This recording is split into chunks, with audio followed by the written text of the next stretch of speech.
The trial room was cold and bright. The walls were made of metal and glass.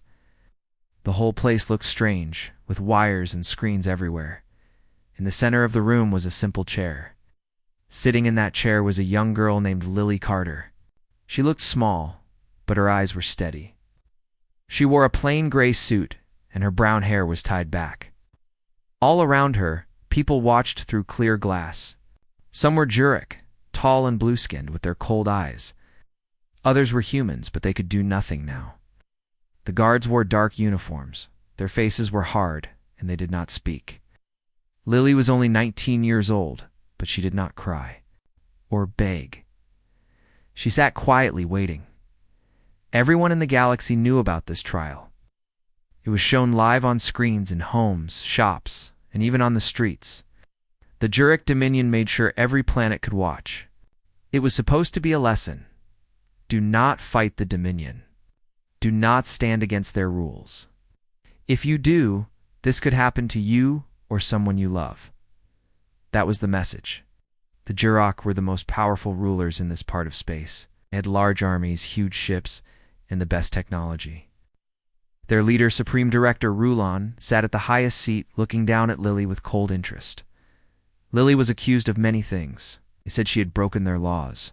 They said she had helped rebels, stolen secret information, and lied. To the Dominion? The charges were read out loud by a Jurok officer. His voice echoed in the room. But Lily did not move. She looked straight ahead. Her hands rested in her lap. Her face was calm, even gentle. Some people watching on other worlds cried, some were angry, but most just felt helpless. Lily's family watched too.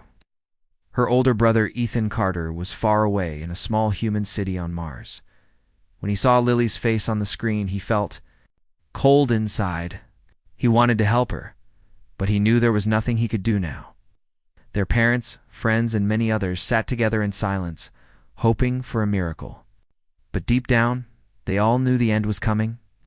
The Jurok never showed mercy in public trials like this. It was all a performance, a way to keep control.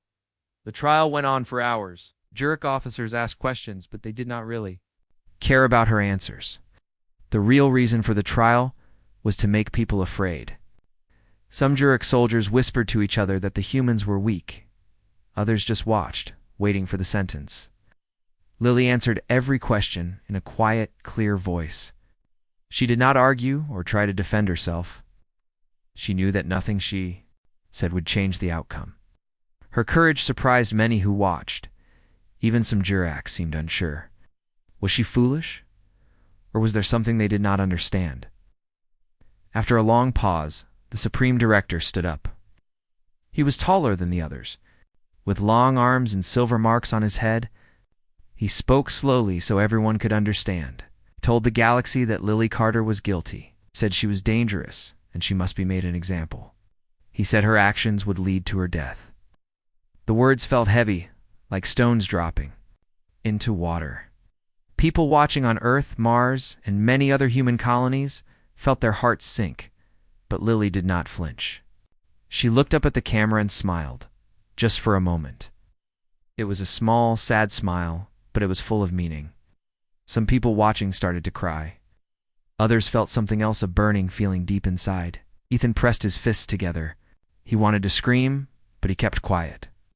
He saw that smile and remembered all the times Lily had been brave for him, for their family, and for others. The execution was set to happen right away. The guards came forward. They held strange, glowing tools in their hands. The room became even more quiet. You could almost hear people breathing on the other side of the screens.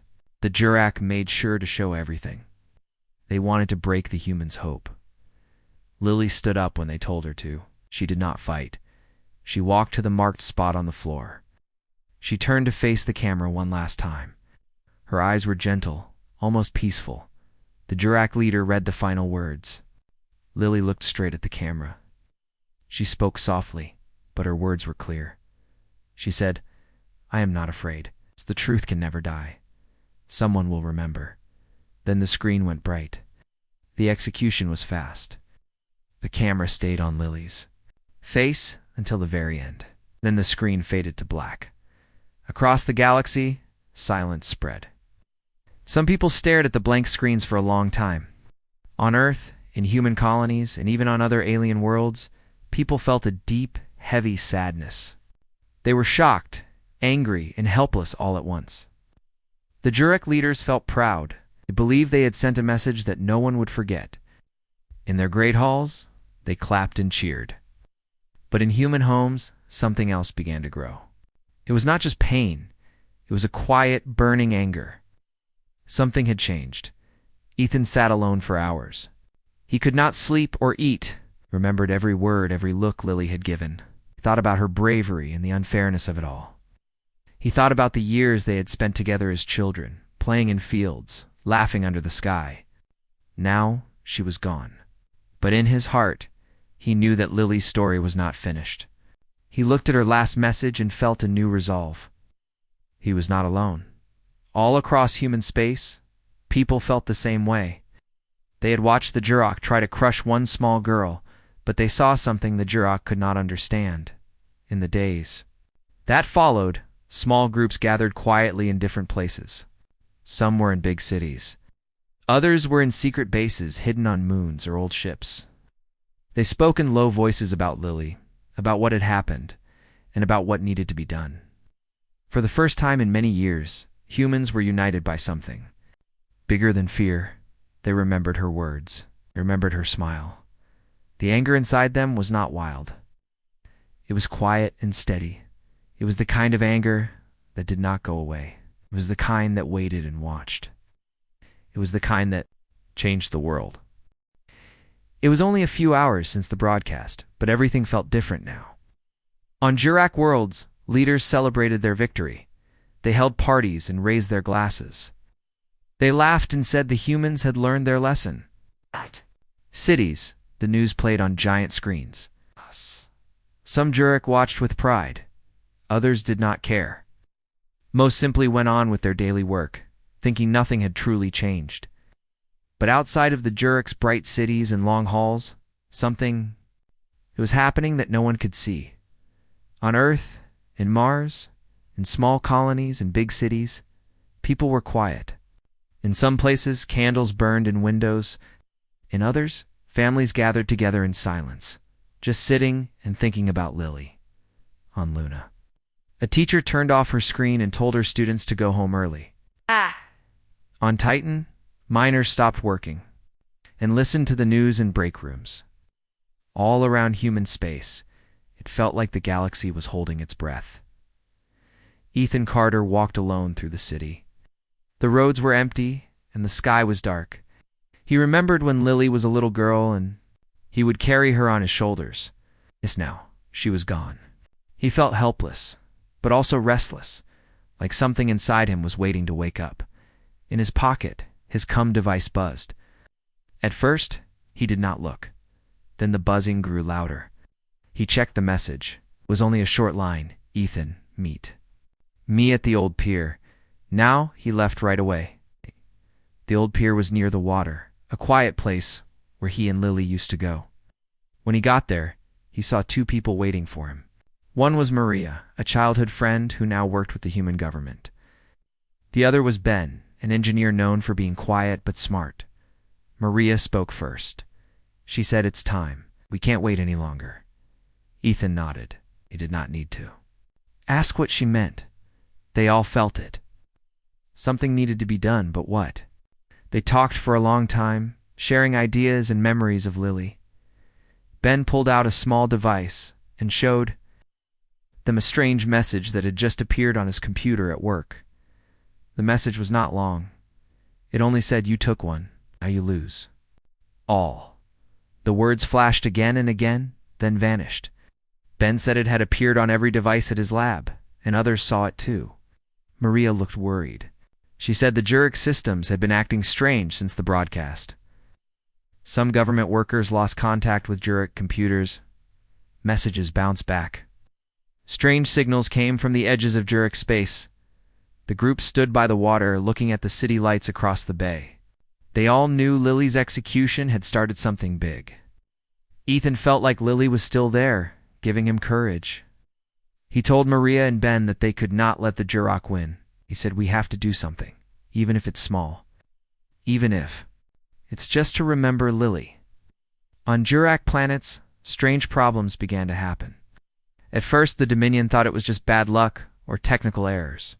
Some defense towers stopped working. Ships flying through space lost contact with base stations.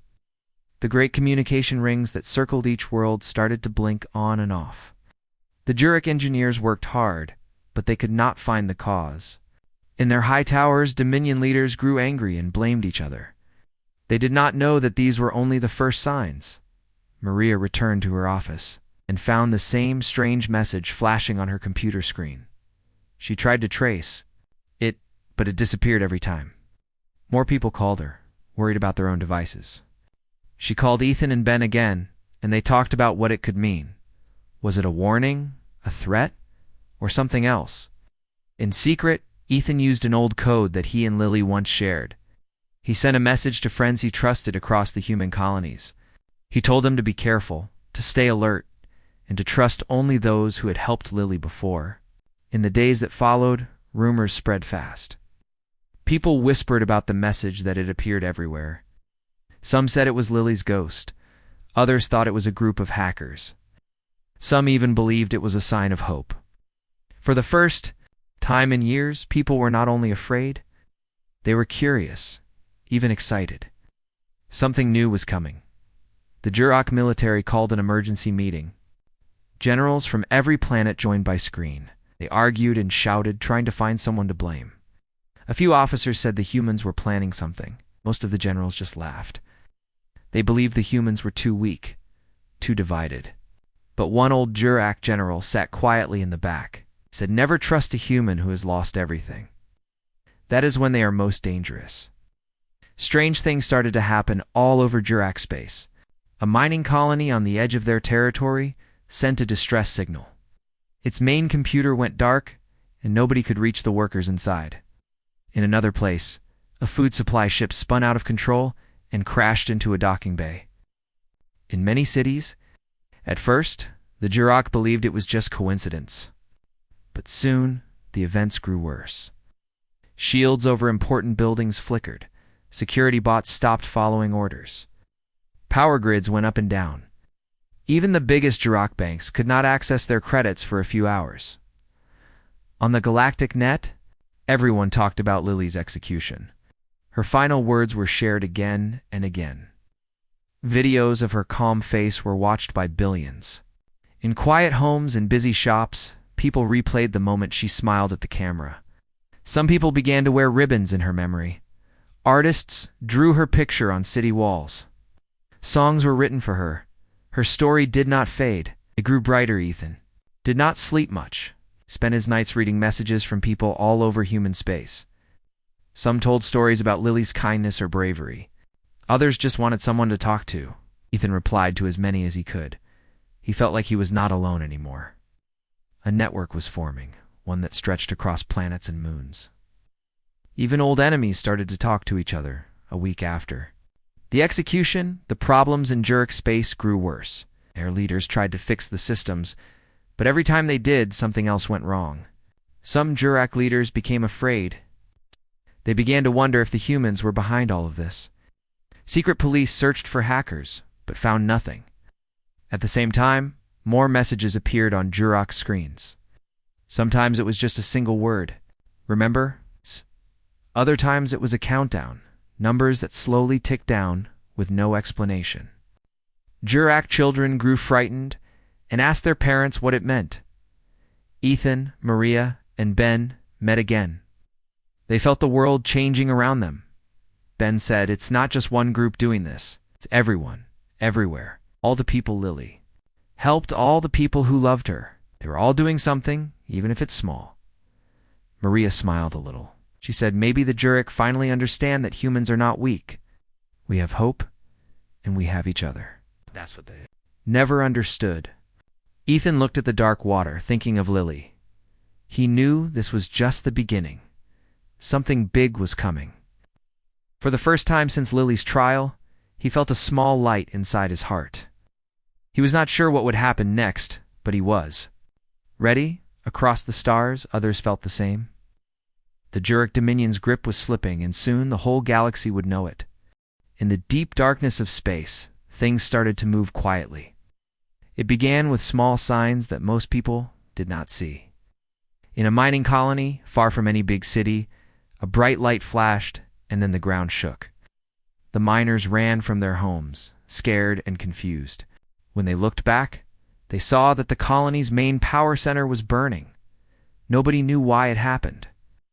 In another place, a factory that built Jurek war machines suddenly stopped working.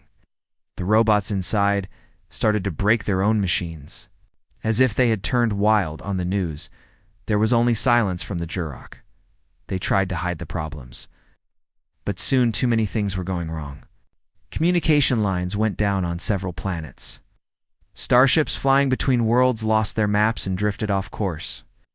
On some planets, the night sky filled with strange lights as defense satellites began firing at each other. The Jurek military leaders grew angry and afraid, but their messages could not reach everyone anymore. Ethan Carter stayed in contact with Maria and Ben every day. They met in quiet places and spoke in soft voices. They used secret codes so that the Jurok spies could not listen. Maria shared news from her office, and Ben checked the computers for strange signals. Ethan was busy sending messages to other human groups. Together, they found a pattern. Everywhere the Jurek had power, there were new problems. It was not just bad luck, someone was making it happen, and that someone was using skills Lily had. Once shown Ethan a long time ago, one night Ethan received a message.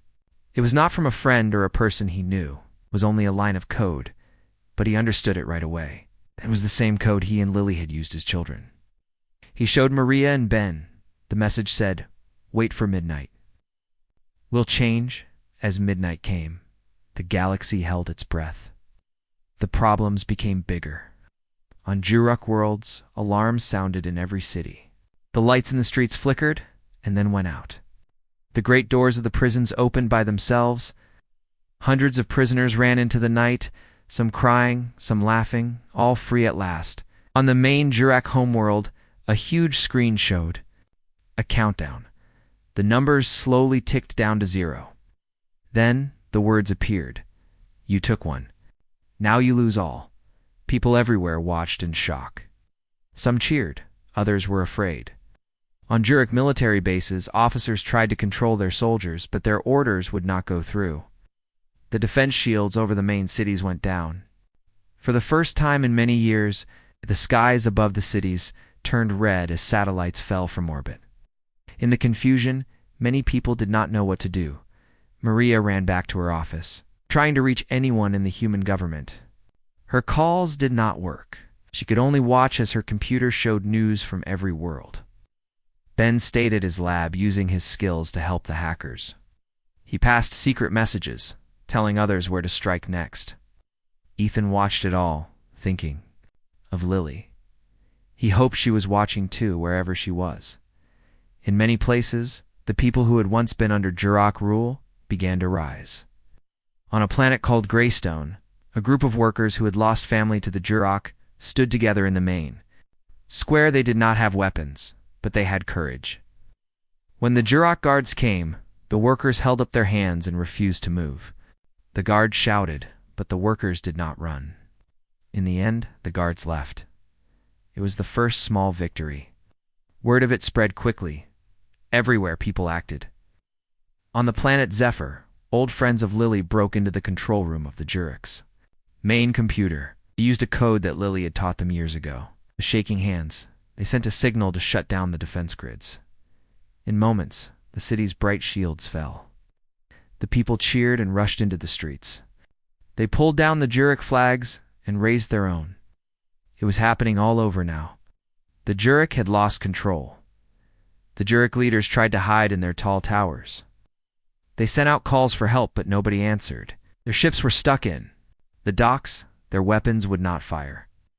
In many cities, the people rushed to the government buildings and told the Jurek to leave. Some Jurek ran away, others begged for mercy. The fear that the Jurek had once used against the humans now turned back on them. Many realized too late that they were not as strong as they had thought. Back on Mars, Ethan stood at the window and watched the news. Maria called him, her voice shaking. She said, "This is really happening. We are winning." Ethan could not believe it. For so long, humans had been told they were weak. Now, with only courage and hope, they were bringing down an empire, but not everything was peaceful. In some places, the fighting was hard. Some Jurek soldiers refused to give up. They attacked anyone who stood in their way. On one moon, Ben helped a group of engineers who had locked themselves in a control room. Jurek guards tried to break down the door. Ben sent a message through the walls, telling the engineers to trust him. He used a new code, one only Lily had ever shown him. The door opened at the right time, and the guards were trapped. The engineers escaped and set the building on fire as they left. Word spread quickly that it was the humans who had started the attacks. But nobody could find a single leader. In truth, it was many people, each doing what they could. Some were hackers. Some were just ordinary workers. Others were friends of Lily, using her old plans. Okay, but everywhere people said her name. Okay, she had become a symbol, a reason to keep fighting. The Galactic net was filled with new stories, on many worlds. People wrote Lily's name on the walls in big letters. He sent messages to her family, telling them what she meant to them. Ethan read every message he could find, felt proud, but he also felt the weight of it all. He wished Lily could see what her courage had started. In the end, it was clear that the Jurek could not win. Their ships fell from the sky. Their cities burned, not because of wild violence, but because the people no longer believed in their power. In every home, every school, every workplace, people talked about what would happen next. They wondered if the fighting would stop or if new dangers would come. But for the first time in a long time, they also felt hope. Ethan stood with Maria and Ben in the city square. All around them, people hugged each other and smiled through tears. They talked about Lily and promised never to forget her. In the sky above, bright lights flashed as the last Jurek warship burned in the night. Looked up and whispered Lily's name. He knew that the world was changing and that nothing would ever be the same again. The chaos spread like a slow wave across the stars. On every world that once belonged to the Jurek Dominion, fires burned in the night. Some of the flames came from broken machines and toppled towers. Some fires came from candles and small lamps that people placed on their windowsills for Lily. The Jurek were losing control, and everyone knew it. The galaxy was waking up. People who had been afraid for years started to believe that change was possible. The Jurek fleets tried to fight back, but nothing worked the way it should. Their commanders sent orders that were never received. Their warships drifted in space, engines cut off by silent hackers. Defense grids around cities went down without warning. On one world, the city alarms sounded, but no help came. A group of children whose parents had been taken by the Jurek marched together in the streets, holding signs with Lily's name. The guards watched them, confused and tired. No one wanted to be the first to act. The fear was now on the side of the Jurek, not the people. Ethan stayed busy night and day. He worked with Maria, Ben, and many others, guiding groups and passing messages. Ethan's skills were special, but he knew he was not the only one working behind the scenes. Every time he sent a signal or broke a code, he thought of Lily and the lessons she had taught him. The teams moved quickly, sometimes never meeting, face to face. Their plans came together like pieces of a puzzle. Each group had its job, and everyone trusted each other. Ethan knew that they could not let the Jurek recover or fix their systems. On a rainy night, Ethan sat in a dark room with Ben. They watched the news on a small screen, following the events on 100 worlds. Suddenly, Maria rushed in, out of breath. She had discovered something. While watching an old recording of Lily's final words, Maria noticed a pattern in the way Lily spoke. Her pauses, her voice, and even her blinking eyes seemed strange at first. Maria realized it was a secret code. Lily had used her last moments to give a message only her closest friends would understand. They worked all night, replaying the recording and writing down everything. Ben found the pattern first. He said the code gave coordinates and a series of passwords. Maria's hand shook as she typed them into her computer. The passwords unlocked a hidden network. One Lily had built in secret with others before her. Capture. Inside the network were files and plans, tools that could be used to attack the Jurok's main defense grids. Lily's sacrifice was more than courage. It was the signal to start the final plan. The news of the secret spread fast among trusted groups. The codes opened doors all across Jurok space. Humans and their friends from other species now had a way to take control of the biggest defense shields and weapon platforms. On a moon near Jurok's homeworld, a group of engineers used the code to turn off the shield that protected the city's government buildings. The Jurok inside could do nothing as rebels walked through the doors. In space, human warships that had been hiding behind asteroids moved forward, their weapons aimed at the Jurok's last strongholds. The Jurok tried to send ships to defend their main worlds, but the ships failed to launch. Orders did not reach the crews. Many Jurok soldiers simply refused to fight. Some dropped their weapons and left. Others stood in the streets and watched the people take back their freedom. On a mining world, an old man climbed to the top of a broken tower and waved a flag with Lily's name on it. The crowd below cheered for the first time in years. Ethan knew this was the moment they had waited for. He called Maria and Ben together. He explained that Lily had known what would happen to her. She had been brave because she knew her death would be the signal for the uprising. She trusted her friends to understand her message and use it for the good of all. Maria felt sad but proud. She said Lily was the real leader, even if no one else knew it. Ben wiped his eyes and said he would never forget her. Ethan stood by the window, looking at the city lights and thinking about the path ahead. He knew they had to keep going until every world was free. In the following days, the rebellion became stronger. Suppressed species who had lived under Jurok rule started to fight back. On one planet, humans joined with the small, quiet Farians, who had always been too afraid to resist before. Now, the Farians took to the streets beside the humans, their voices strong.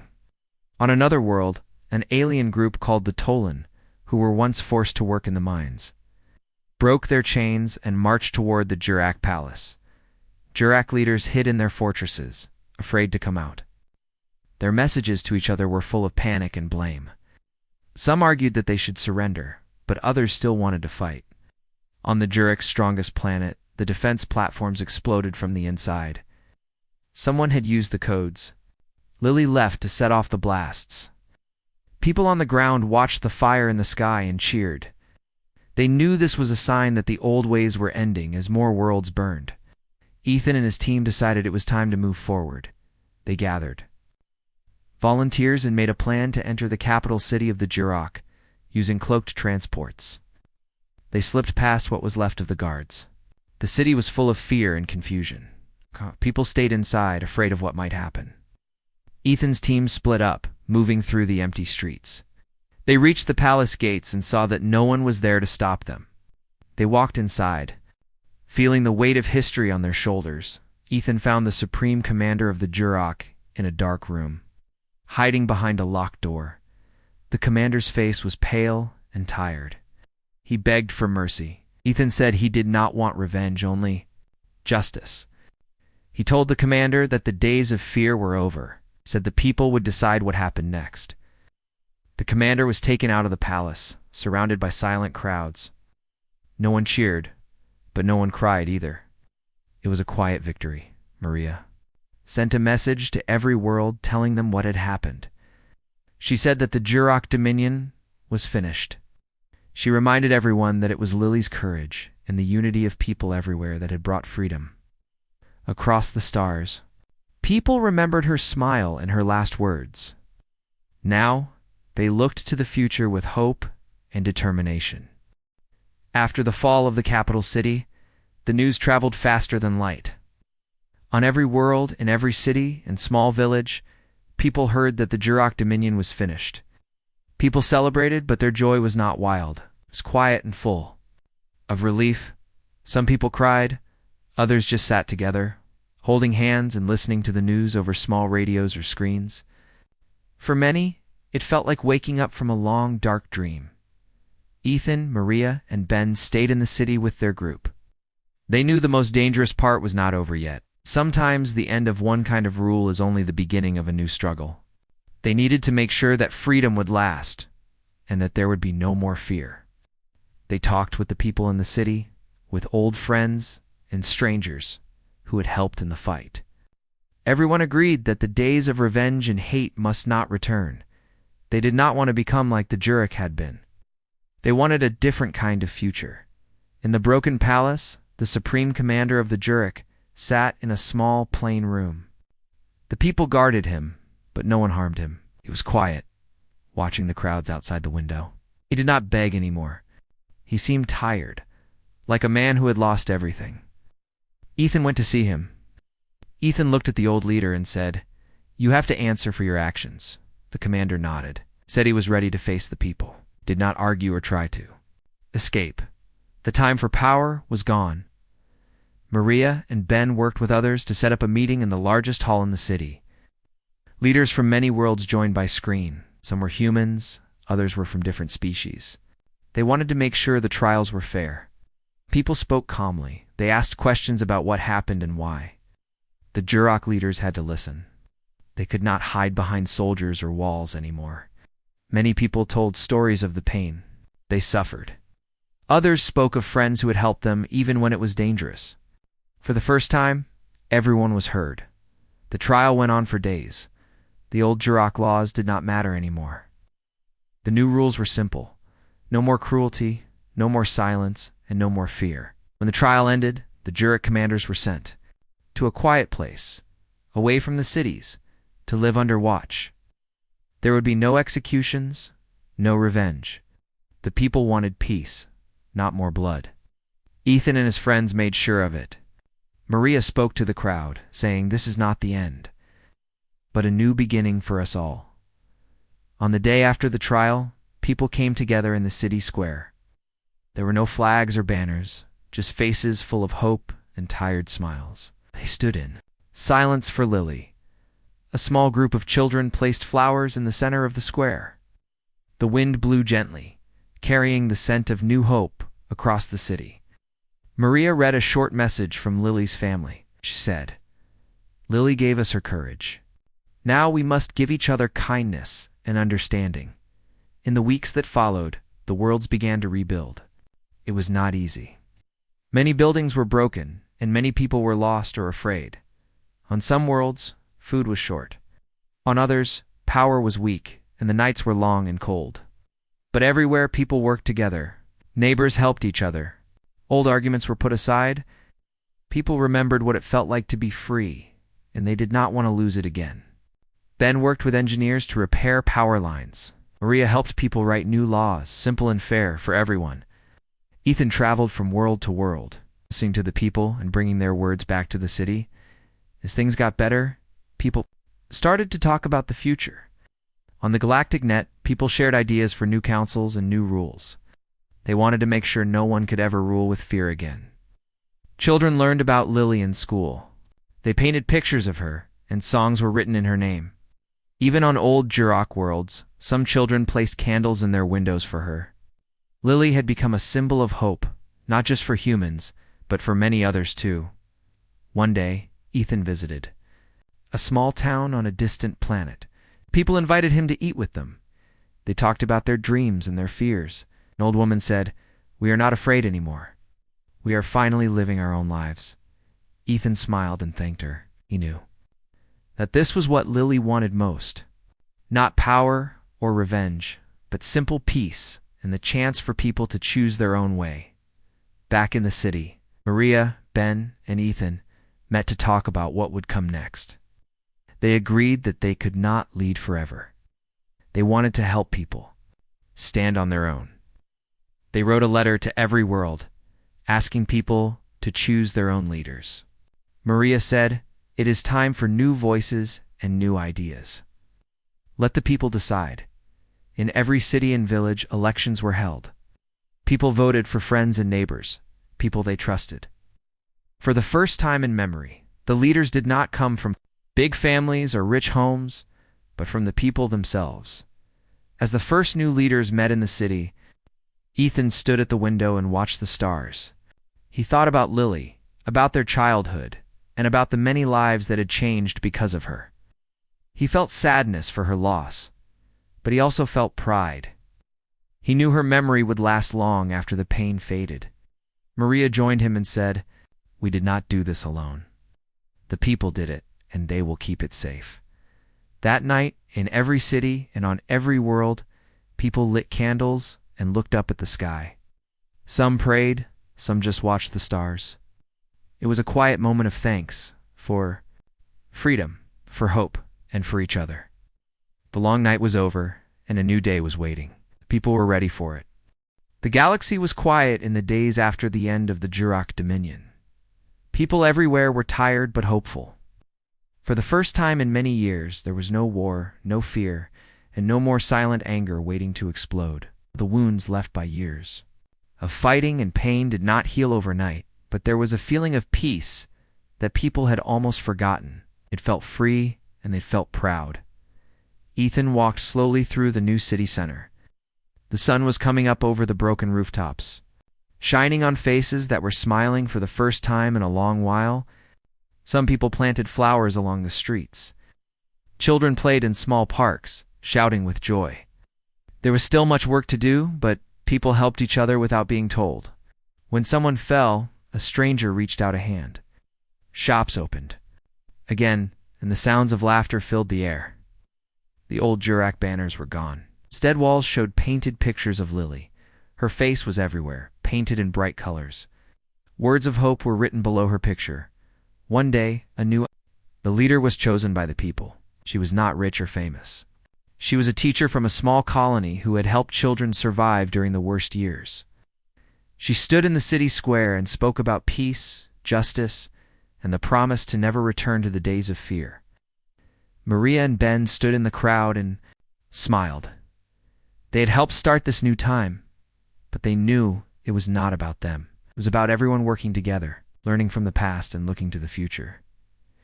Ethan was asked to speak at the first gathering of all the new leaders from different worlds. He walked onto the stage and felt nervous, but he remembered Lily's courage. He talked about his sister, about her smile and her bravery. He said that freedom was not a gift from one person, but something that belonged to everyone. He asked the leaders to care for their people, to listen to their problems, and to always remember the lessons of the past. When he finished, there was silence. And then the people clapped and cheered on the worlds that were once under Jurok rule. People built small memorials for Lily. In the center of each city, there was a place where people could come and remember her. They left flowers and candles, and sometimes they sat quietly, just thinking. Children drew pictures of Lily flying in the stars, bringing light to dark places. Old men and women told stories of the days when she had been alive, of her kindness and her courage. Her name was spoken with respect and love. Some Jurok people stayed behind. They were afraid at first, worried that others would hate them. But most people wanted peace, not more fighting. Many humans and Jurok became friends. They shared food, learned each other's languages, and even worked together to fix what had been broken. The new government made sure everyone was treated the same. There was no more fear of being different. People talked openly about their mistakes. The leaders listened, and they worked to build trust. As time passed, the memories of war grew softer. Life slowly became normal again. On Earth, people sang songs about Lily in schools and at home. On Mars, engineers built new machines to help farms grow food. On small moons, artists painted pictures of freedom and hope. The stars felt closer than ever, as if they were waiting for a new story to begin. One night, Ethan walked out of the city and sat alone on a hill. He looked up at the sky, thinking of Lily. He remembered their childhood, their laughter, and her bravery. He wished she could see what had changed. Maria found him there and sat down beside him. She said, "You did what you promised, Ethan. Lily would be proud." Ethan did not answer for a while. He just watched the stars. He knew he would miss Lily every day, but he was grateful for the new world she helped create. The next morning, there was a special ceremony. People from every world sent messages and gifts. Some sent seeds to plant new trees. Others sent books or toys for children. In the main city, people gathered in the square. They listened to stories of Lily's life and the hope she gave to everyone. Maria and Ben stood together and remembered the long road they had traveled. They smiled and cried, holding hands as the crowd clapped for the new leaders. As years passed, the story of Lily and the fall of the Jurok Dominion became a legend. People told the story to their children and grandchildren. They taught them that even the smallest person could change the world. They said that courage, kindness, and hope were stronger than fear. On the anniversary of Lily's last day, people everywhere lit candles and placed flowers in their windows. The whole galaxy glowed with small lights, each one a promise to never forget. On that day, Ethan visited the first memorial for Lily. He stood quietly, thinking of her smile and her gentle words. He felt the wind on his face and the warmth of the sun. He knew that life would go on and new stories would begin. As he turned to leave, a group of children ran past him, laughing and playing. He smiled. The world was safe now. People were free, and hope was alive. The galaxy moved forward. There were still problems, but the people faced them together. They worked hard, learned from each other, and shared their dreams. The memory of Lily was always with them, a gentle guide lighting their way. And every year as the stars shone, bright in the night, the people of the galaxy remembered the girl whose courage had changed everything forever.